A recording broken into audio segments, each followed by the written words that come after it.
শেখ হাসিনা ফিরছেন, এই বিষয়টা নিয়ে যখন জনমনে চর্চা শুরু হয়েছে, তখনই সোহেল তাজ অর্থাৎ বাংলাদেশের প্রথম প্রধানমন্ত্রী, তার সন্তান, কনিষ্ঠ সন্তান, তিনি বললেন যে আসলে এটা শেখ হাসিনার ভণ্ডামি, এবং ইত্তেফাক এটাকে নিউজ পর্যন্ত করেছে। আমি একটু নিউজের কাটিংটা আপনাদেরকে পড়ে শোনাতে চাই। তিনি বলেছেন, ফেরার কথা বলে আওয়ামী লীগের নিরীহ নেতাকর্মীদের বিপদে ফেলার আরেকটি ভণ্ডামি করছেন শেখ হাসিনা।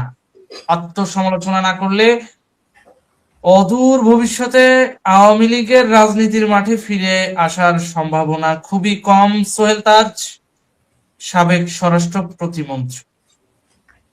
অর্থাৎ যখন বাংলাদেশ এরকম জঙ্গি রাষ্ট্রের দিকে ধাবিত হচ্ছে, নেত্রী দেশের পরিস্থিতি বিবেচনা করে বললেন তিনি দেশে ফিরবেন, ঠিক সেই সময়ে ওই পুরাতন শকুনরা আবার শেখ হাসিনা বিরোধিতা শুরু করেছে। বিষয়টা নিয়ে আজকে খোলামেলা আলোচনা করব।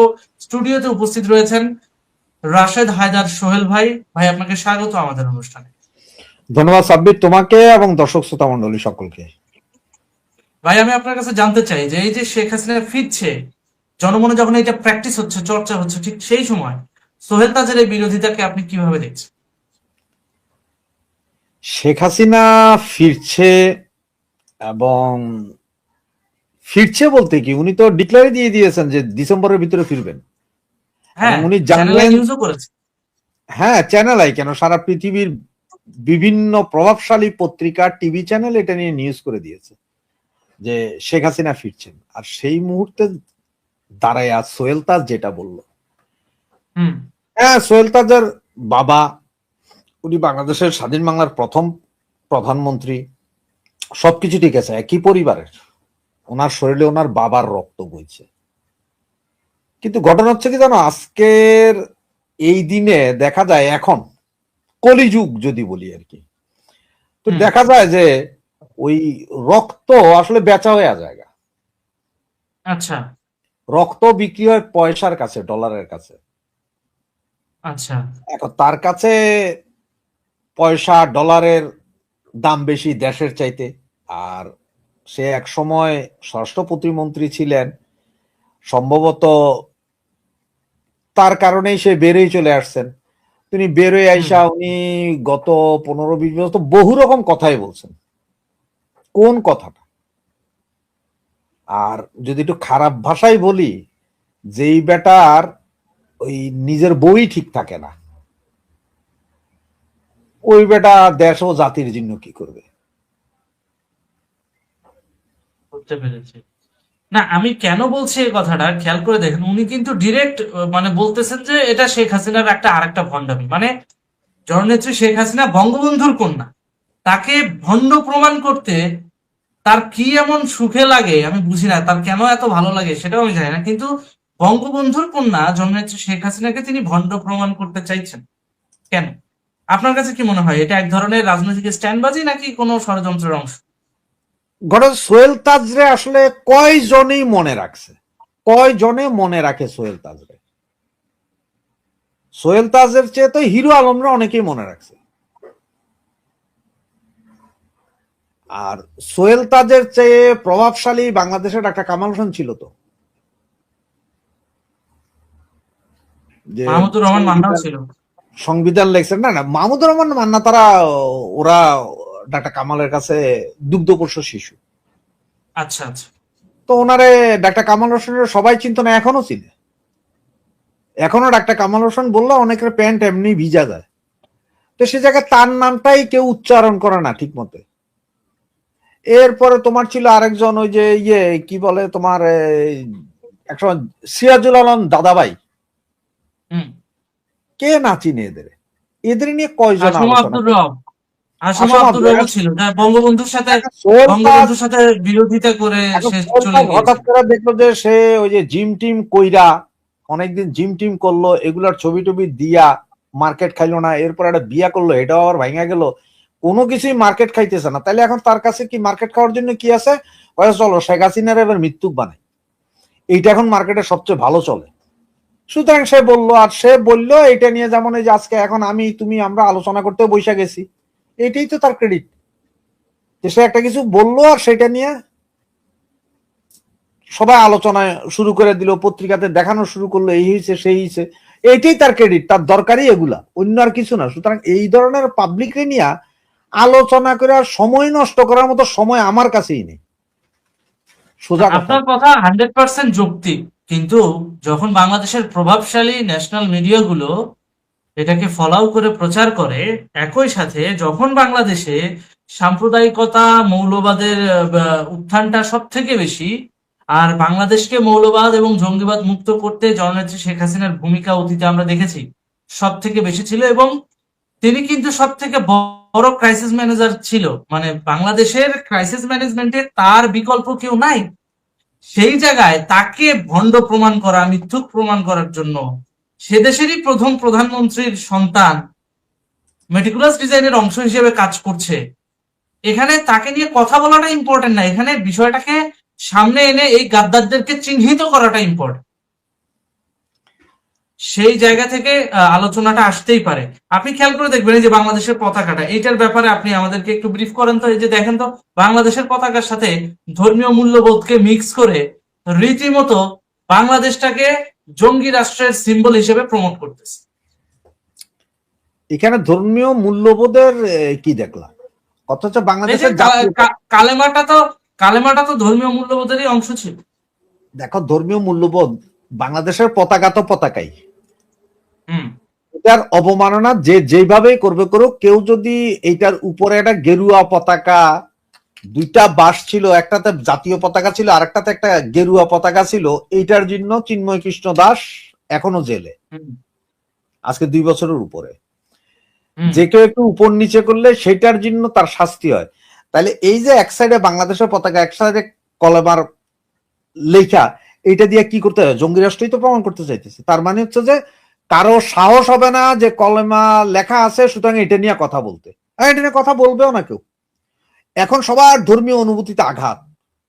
হুম তো আজকে তুমি কলমার পতাকা লাগাইছো, যেহেতু তুমি মুসলমান, তো কালকে হিন্দুরা ওম শান্তি লাগাইয়া আর এক সাইডে বাংলাদেশের পতাকা লাগাই একটা বানাইবো, এরপরে বৌদ্ধরা লাগাইবো, সবাই লাগাইবো, যত বাংলাদেশের যত ধরনের ধর্মের লোক আছে সবাই তাহলে একটা একটা লাগাবে। শিখরাও, শিখ হ্যাঁ, ধর্মের। ঠিক সবাই। কারণ তুমি এই যে ধর্মীয় জিনিস নিয়ে সুশ্রুতি দেওয়া শুরু করছো তুমি, বাংলাদেশের যদি 99% যদি মুসলমান ধরে, তাহলে তো আমরাই ধর্মীয় অনুভূতিকে নাড়া দেওয়ার জন্য করতেছি। তো এটার হুম কারণটা কি? জঙ্গি রাষ্ট্র তো অলরেডি বলেই দিছে যে আমার দেশে জঙ্গি আছে, শুধু এখন জঙ্গি। এখন তুমি আমেরিকার আজকে জন্মদিন উপলক্ষে সংসদের দক্ষিণ প্লাজায় বিশাল মিটিং করে আমেরিকারে জয় জয়কার করার জন্য তুমি প্রোগ্রাম করো, ওইদিকে তুমি সে আইএস এর পতাকা আর বাংলাদেশের পতাকা এক করে মিলায়া দাঁড়া করাও। আসলে দেশটা যাচ্ছে কোথায়? এই মুহূর্তে বুদ্ধিজীবীরা কোথায়? ওদের ডাকো। সেটাই। বাংলাদেশের পতাকার সাইজটা কি এরকম? বাংলাদেশের পতাকাটা কি এরকম? তাহলে এরকম না না, হলে এটা যারা করছে বা যারা বানাইছে, এর ভিডিও আছে কিছু, যেসব দোকানদাররা বানাইয়া এগুলো বিক্রি করতেছে লাইভ করে করে, তাদের ধরলো না কেন পুলিশ? নাকি পুলিশ এখনো বলবে যে ভাই আমরা জানি না, আমরা জানতাম না? কোনটা? তার মানে পুলিশ মৌলবাদকে মদদ দিচ্ছে সরকারের পৃষ্ঠপোষকতা। পুলিশ কেন, পুরো প্রশাসনই মদত দিচ্ছে, পুরো প্রশাসন, কেউ বাদ নাই, ওকে, পুরো প্রশাসনই মদত দিচ্ছে। তাহলে নেত্রী যে বলছে সোজা আঙুলে ঘি উঠবে না, সত্যি তো সেটাই হচ্ছে। নেত্রী তো আঙুল বাঁকা করবে তাহলে। ঘটনা হচ্ছে যে সোজা আঙ্গুলে ঘি উঠবে না, কারণ হচ্ছে যে এই এই জামাতি মৌলবাদী গুলারে, এগুলার মাইরের উপর কোনো ওষুধ নাই। এদের কত যায় মিডিল ইস্টে যায় এরকম সাদা পতাকা উড়াইতে, হ্যাঁ, ওটাও তো আল্লাহর কলমে খচিত। যে ওখানে তো কলমার পতাকা উড়াইতে, ওটা তো কলমার পুরা ঘর, ওখানে যায় একটা উড়াইতে কও না, সেটা উড়াইতে পারবো না। সৌদি আরব তো কোরআন নাজিল হয়েছে, সেখানে যায় এই পতাকা টাঙাইলে পিছনে বাড়ি তো বাড়ি সাইজ করে দিবে সবগুলোর। হ্যাঁ, সেটা পারবে না, সেইখানে পারবে না। আসবে এটাই যে বাংলাদেশে উড়াইতে, কারণ হচ্ছে এইখানে দিলে এইখানে করলে কেউ কিছু কইব না, কারণ এটা হচ্ছে নব্য মৌলবাদীদের দেশ, নব্য মৌলবাদীদের দেশ। নব্য সুতরাং মৌলবাদীদের দেশ। হ্যাঁ, এখানে সব নতুন নতুন মৌলবাদ, আর এটা সরকারের পৃষ্ঠপোষকতাই হচ্ছে। হয়তো দেখা গেছে আমেরিকা ইসরায়েল সবাই এটার পেছনে জড়িত, কারণ হচ্ছে যে ওদের আমেরিকা এবং ইসরায়েলের ভূমি দরকার বাংলাদেশে, সব করে এরপরে ঢুকবে মারতে। কারণ বাংলাদেশে তো আর কইতে পারবো না যে এখানে পারমাণবিক বোমা বানাইতেছে, কারণ এই সক্ষমতা নাই, এটা জানে সারা পৃথিবীরে কইলে কইবে যে কি কয়। কিন্তু মৌলবাদ ঢুকাই দিয়ে ওইটা দেখাই তো পারবে, কারণ বাংলাদেশের বঙ্গুরা তো সব মৌলবাদ, আর টাকার কাছে বিক্রি হয়। টাকার কাছে বিক্রি। এদের কাছে ইসলাম ধর্ম ওগুলো কিছু না, পয়সা। এদের পয়সা দিবা, তুমি যে কোনো কিছু করবে। বুঝতে পারছি। তার মানে দিন শেষে এই যে মৌলবাদী গোষ্ঠীটা, এরা ওই পশ্চিমা গোষ্ঠীর এজেন্ট হিসেবেই কাজ করছে, মাঝখানে বাংলাদেশে ইসলাম ধর্মটাকে বিতর্কিত করছে। অবশ্যই, সেটাই 100%। আচ্ছা, শেখ হাসিনা যে ফিরছেন, এইটা নিয়ে এই যে সোহেল তাজের যে বক্তব্য, হ্যাঁ, এটা আমি আবার একটু আসতে চাই এই জায়গাটায়। উনি দেখেন ডিরেক্ট লিখছে কি, নেতাকর্মীদের বিপদে ফেলার আরেকটি ভণ্ডামি করছেন শেখ হাসিনা। আত্মসমালোচনা না করলে অদূর ভবিষ্যতে আওয়ামী লীগের রাজনীতির মাঠে ফিরে আসার সম্ভাবনা খুবই কম। অর্থাৎ আওয়ামী লীগের রাজনীতিতে ফেরার সম্ভাবনা নাকি অনেক কম যদি আত্মসমালোচনা না করে। আত্মসমালোচনা কি করে নাই? আপনার কি মনে হয় যে আওয়ামী লীগ না না, বিগত 2 বছরে আত্মসমালোচনা কোনো করবে আত্মসমালোচনা কি, করেনি? দেখো আত্মসমালোচনা করবে কি করবে না, কি করবে না করবে সেটা সম্পূর্ণরূপে আওয়ামী লীগের ব্যাপার, আওয়ামী পরিবারের ব্যাপার। সোহেল তাজকে এ কি দলের কোনো কর্মী সদস্য? কিছুই তো না। ওরে সবাই জানো লাল বদর, ওরে Right. সবাই মানে জানে যে ডলার খোর। সে কে, 24-এর নেতা কর্মীরা বিপদে পড়বে কি না পড়বে সেটার সিদ্ধান্ত তো সে নিবে না, বা সেটা চিন্তার তার দরকার নাই তো। তার মানে আপনি বলতে চান যে 24-এর এই যে জঙ্গি উত্থান, এটার মাধ্যমে সোহেল তাজ কোনপন্থী এই অবস্থানটা পরিষ্কার হয়ে গেছে। সোহেল তাজ নিজেই একটা অরিজিন জঙ্গি, সে নিজেই অরিজিন জঙ্গি। তার মানে আত্মসমালোচনার কথা বলেন, বিগত ওনার কথাই যদি ধরি, ইত্তেফাকে উনি স্টেটমেন্ট দিচ্ছেন যে যদি আওয়ামী লীগ আত্মসমালোচনা না করে তাহলে রাজনীতির মাঠে ফেরত আসতে পারবে না।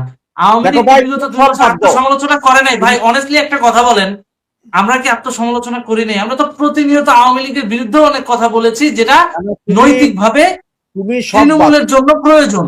তুমি সব বাদ দাও, আমার একটা আওয়ামী লীগ তো প্রশ্ন বাধা দেয় দাও। নাই। এইখানে অনেকে, যেমন এক ভাই এইখানে লেখছে, ধরো সাদা বা কালেমার মধ্যে সাদা কালোর মধ্যে কালেমা না না দিয়ে ভিন্ন কালারের পতাকা করতে পারতো, এই কৌশলীটাই ভালো ছিল। তবে হিন্দুদের যে বাংলাদেশি পতাকার উপরে বা নিচে গেরুয়া পতাকা লাগিয়েছে, এটা লাগানো যাবে না কোনোভাবেই না। ওই যে মৌলবাদী ভাই, উনি একজন মৌলবাদী ভাই আমাদের। সাদা বা কালো পতাকা দিয়া মানে ওই ইসলাম জিন্দা হতায় হার কারবালাকে বাদ। নবীজি মারা যাওয়ার পরে যতটুকু ছিল, তখনকার পৃথিবী বলতে ছোট পৃথিবী ছিল, মিডিল ইস্ট। তখন যে বাংলাদেশ, ভারত, এগুলা ওই সময় আমেরিকা আবিষ্কারই হয়নি, তো এরা কইতেই পারবে না যে ওইখানেও দেশ আছে। শুধু যদ্দূর ছিল এদ্দুর পুরোটাই তো মুসলমান ছিল। তো চার খলিফা যে চার খলিফার নামে এখন বাংলাদেশে ইয়ে খুলতেছে, ওই চার খলিফার সবগুলোরে মারছে কারা? পিড়াইয়া মারছে কারা? খুন করছে কারা? ছুরি মেরা মারছে কারা? সবই তো মুসলমান। সুতরাং এই যে তাজউদ্দিন সাহেবের ছেলে সোহেল তাজ, উনি জামাতপন্থী হইতে পারবেন না, বা উনি যে মৌলবাদী হইতে পারবেন না, এইটা কেমনে? ওই সময়কার মুসলমানের মধ্যে যদি বেইমান থাকে, তাহলে এই সময়কার মুসলমানের মধ্যে বেইমান নাই। এই বেইমানগুলো হচ্ছে যে এগুলা, এই বেইমানগুলো হচ্ছে যে এইগুলো, এই বেইমানের মধ্যে হচ্ছে ওই যে আরেক ভাই জিতে লেখছেন যে কালেমার পতাকা, জাতীয় পতাকার লগে কালেমার পতাকা লাগান যাবে, কিন্তু আগে পিছে সামনে পিছে গেরুয়া পতাকা লাগান যাবে না। এদের অবস্থাটা কি জানো? এই যে হারামজাদাগুলোর অবস্থা, ধরো যদি ফিফা আজকে ঘোষণা দেয়, সোজা কথা কই, ফিফা আজকে যদি ঘোষণা দেয় যে তোমরা ইয়ে কইরো, এই যে যেই দেশের সমর্থন করবে তাকে সেই দেশের ভিসা দিয়ে খেলা দেখতে নিয়ে যাবে, বুঝছো? এই হারামজাদাগুলা ব্রাজিল, আর্জেন্টিনা, ওই সৌদি আরবের ধার ধারতো না। এরা সব আব্বাডাইকে আমেরিকা আর ইউরোপের দলের পক্ষে শুরু হয়ে যেত, যাতে ভিসাটা পাই ওখানে ঢুকে যায় লেবারগিরি করতে পারে। বুঝো না? বুঝতে পারছি। আপনার উদ্দেশ্যে একটা দর্শক কমেন্ট আছে, আমি কমেন্ট নেই, অনুষ্ঠানের প্রায় শেষ পর্যায়ে আমরা। আজ আমাদের সালাউদ্দিন সাহেব বলেছেন যে, আমাদের সালাউদ্দিন বলতে রাষ্ট্রের বর্তমান স্বরাষ্ট্রমন্ত্রী আমাদের সালাউদ্দিন, কারণ ইনি সার্বজনীন ভাবে নির্বাচিত নন, কারণ আওয়ামী লীগ নির্বাচনে অংশগ্রহণ করতে পারেনি। তো সালাউদ্দিন সাহেব বলেছেন যে আওয়ামী লীগ দিল্লিতে নাকি কবর রচনা হয়ে গেছে। এই বিষয় নিয়ে আপনি কিছু বলেন রাশেদ ভাই। মানে সালাউদ্দিন সাহেব এটা সালাউদ্দিন সাহেব বলছে, ভালো কথা বলছে। সালাউদ্দিন সাহেব আজকে, আমি আপনাকে বিষয়টা ক্লিয়ার করি, আপনি হয়তোবা বিষয়টা আপনার নজরে আসে নাই। সালাউদ্দিন সাহেব আজকে জুলাই ওই যে অভ্যুত্থানের লোকজন নিয়ে একটা অনুষ্ঠান হয়েছে, ওখানে গিয়ে তিনি বলেছেন দিল্লিতে আওয়ামী লীগের কবর রচনা হয়ে গেছে, বাংলাদেশের মাটিতে আওয়ামী লীগের রাজনীতি আর হবে না। বাবা দিল্লিতে, উনি তো বলছেন দিল্লিতে আওয়ামী লীগের কবর রচনা হয়ে গেছেন। উনি বলছেন যে জাতিসংঘের রিপোর্টে 1400 জনের নাম ছিল, কিন্তু সরকারি রিপোর্টে 800 জন, বাকিগুলা কোথায় গেল এগুলো সব বলছেন উনি। উনি তো সবই বলছেন। তো জাতিসংঘের রিপোর্টে 1400 ছিল, এখানে 800 জন জুলাই শহীদ গায়েব হয়ে গেছে, উনি ওগুলো তদন্ত করুক। আওয়ামী লীগ কি দুইবার গেছে, আওয়ামী লীগ ধ্বংস হয়ে গেছে, এইটার চিন্তা তো সালাউদ্দিন সাহেবের করা দরকার নাই। ঘটনা হচ্ছে সালাউদ্দিন সাহেব যখন এই শিলংয়ে যাইয়া এত পয়সা খরচ কইরা ওখানে রয়ের পয়সায় এতদিন জীবিত ছিলেন, তখন উনি এসব কথা কন নাই কেন? সালাউদ্দিন সাহেব তখন কথা কন নাই কেন? সালাউদ্দিন সাহেব তো বহুত বড় বড় কথা কইতেছেন, লম্বা লম্বা কথা কইতেছেন। এখন দলীয় ভাবে আওয়ামী লীগের বিচার হবে। আরে বাবা, বিচার ফিচার যা যা আছে সব কইরালেন আপনারা, কোনো কিছুই বাদ দিয়েন না। দল হিসেবে ওনারা আওয়ামী লীগের বিচার করবে, মানে ওনারা কাউন্ট করবে কাদের, যাদের লিস্ট অনুযায়ী যারা যারা পদধারী তাদেরকেই তো। হ্যাঁ, আপনার কি সব মনে হয় ডক্টর ইউনূস কি না না ডক্টর ইউনূস কি ট্রাই করে নাই? উনি কি ডক্টর ইউনূসের থেকে বড় কিছু ছিল, বা উনি কি ডক্টর ইউনূসের থেকে বড় ডাক্তার কিছু? ইউনূসের তো ধরো জনসমর্থন ছিল না, সালাউদ্দিন সাহেবের তো জনসমর্থন আছে। ওনার আর কিছু ঘোড়ার ডিমের জন্য সমর্থন আছে ওনার। ওনার আর কিছু উনি হোক আর না হোক, উনি আবার শিলং যাইয়া ওই বাড়িতে উঠতে পারবেন, এটা ঠিক আছে। ওনার তো ওই শিলং জনসমর্থন থাকতে পারে, কিন্তু সেটা সেটা সেটা শিলংয়ের জনসমর্থন থাকতে পারে, কিন্তু হ্যাঁ, বাংলাদেশের না। তবে হ্যাঁ, উনি একটা ভালো কাজ করেছেন, এটা আমরা স্বীকার করি। উনি জুলাই সনদটাকে সিগনেচার হতে দেন নাই, বাংলাদেশের সংবিধানটাকে বাঁচিয়েছেন। এইটাতে ওনাকে সার্বজনীন ভাবে আমরা স্বীকৃতি দিই। কিন্তু উনি প্রকৃতপক্ষে যে স্ট্যান্ডবাজিটা করতেছেন, যে আওয়ামী লীগের বিরোধিতা করে যে বলতেছেন যে আওয়ামী লীগের কবর রচনা হয়ে গেছে, বাট তোরই 2 দিন পর জায়গা থাকে কিনা, তুই ওই যে আবার বলে যে আওয়ামী লীগ নাকি লাখ লাখ কোটি কোটি টাকা নাকি বিদেশে পাচার করছে, তাহলে তুই এস আলমের টাকা দিয়ে তুই চলিস কি জন্য? তুই এস আলমের টাকা খাইতে তোর লজ্জা করে না, শরম লাগে না?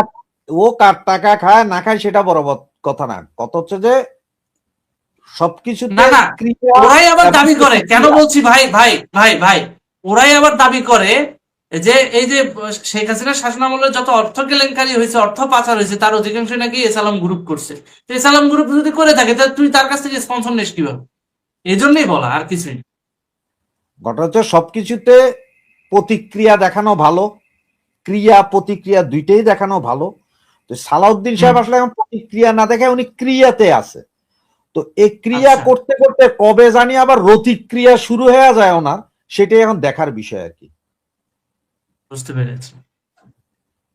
আমি একটু ভদ্র ভাষায় এক কথায় উত্তর, এক কথায় উত্তর। আপনাকে অত্যন্ত ধন্যবাদ। অলরেডি আমাদের 20 মিনিট হয়ে গেছে, আমাদের অনুষ্ঠানটা আমরা অত্যন্ত সংক্ষিপ্ত করব আজকে। আপনাকে অত্যন্ত ধন্যবাদ আজকে আমাদের অনুষ্ঠানে যুক্ত হওয়ার জন্য।